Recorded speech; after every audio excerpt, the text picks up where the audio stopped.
जब भगवान विष्णु श्राप के कारण बन गए थे पत्थर, सुने शालिग्राम की रोचक कथा।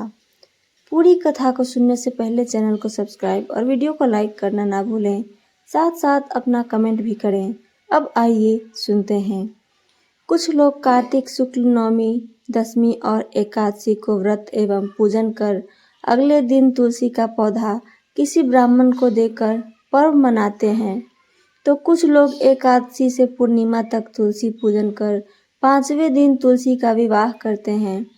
जानते हैं शालिग्राम की पूरी कथा। आइए सुनते हैं। वनस्पतियों में तुलसी का पौधा हर घर में रखा जाता है।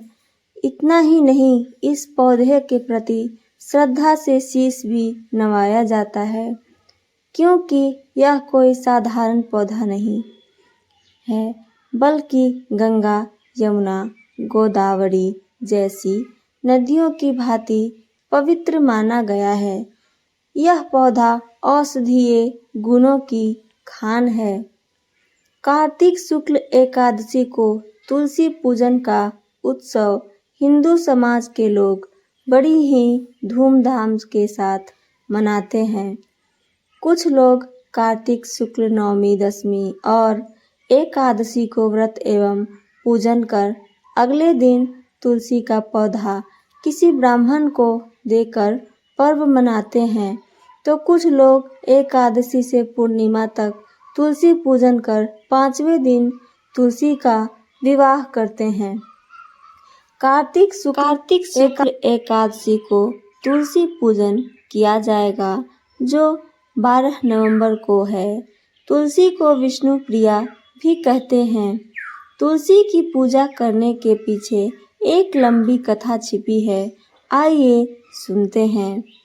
राक्षस वध और वृंदा की सतीत्व से जुड़ी है यह कथा। आइए सुने पूरी कथा। प्राचीन काल में शंखचूड़ नाम का एक वीर और पराक्रमी राक्षस था। जल से उत्पन्न होने के कारण उसका एक नाम जालंधर भी था। उसने चारों तरफ उत्पात मचा रखा था। उसका विवाह असुर कुल के हिरण्याक्ष के पुत्र कालनेमी के कन्या वृंदा से हुआ था। उसकी वीरता का रहस्य पत्नी वृंदा थी। उसे वरदान था कि जब तक उसकी स्त्री का सतीत्व सुरक्षित है, उसे कोई नहीं मार सकता। जालंधर के आतंक से भयभीत ऋषि और देवता विष्णु के पास गए और उससे उद्धार दिलाने की प्रार्थना की। इस पर विष्णु जी ने योग माया से एक मृत शरीर वृंदा के घर में फेंकवा दिया, जिसके शरीर की आकृति जालंधर जैसी थी। माया का पर्दा होने से वृंदा को वह शव अपने पति जालंधर का दिखा और पति का मृत देख वह विलाप करने लगी। इसी समय एक सिद्ध साधु उधर से निकले और वृंदा को विलाप करते देख रुक गए और रोने का कारण पूछा। इस पर साधु ने वृंदा से विलाप बंद करने का आग्रह करते हुए उस मृत शरीर में जान फूंक दी।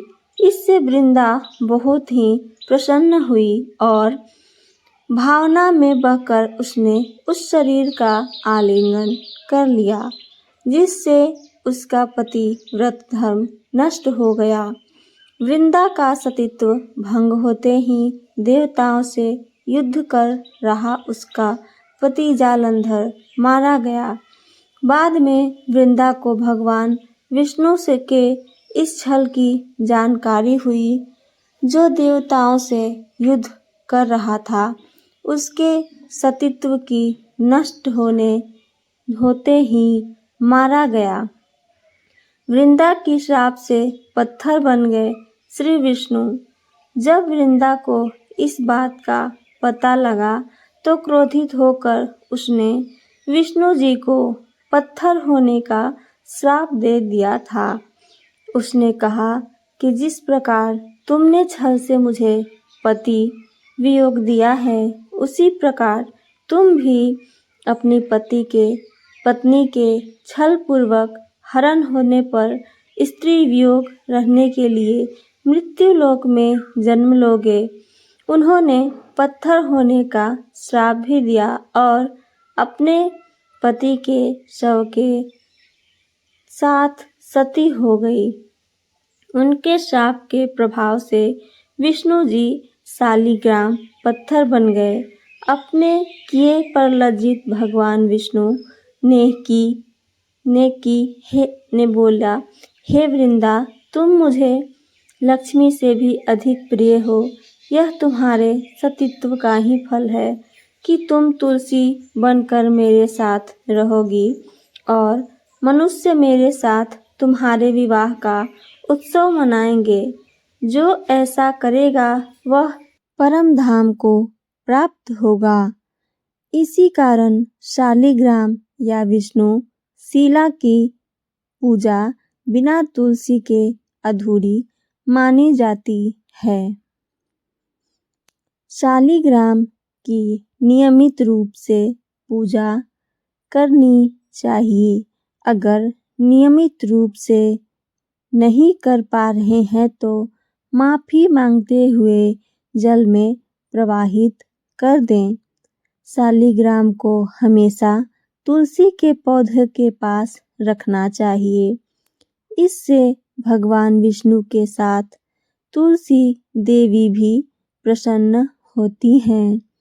शालिग्राम को रोजाना पंचामृत से स्नान जरूर कराना चाहिए। शालिग्राम पर चंदन लगाना, तुलसी जरूर चढ़ाना चाहिए। इससे श्री हरि प्रसन्न होते हैं और व्यक्ति की सभी मनोकामनाएं पूर्ण करते हैं। अगर आप शालिग्राम की नियमित रूप से पूजा नहीं कर पा रहे हैं तो क्षमा मांगते हुए किसी नदी में प्रवाहित कर दें। तो ये थी आज की हमारी कहानी। मेरी कहानी आप सबको पसंद आई हो तो मेरे चैनल को सब्सक्राइब और वीडियो को लाइक, साथ साथ अपना कमेंट करना ना भूलें। सुनने के लिए धन्यवाद दोस्तों।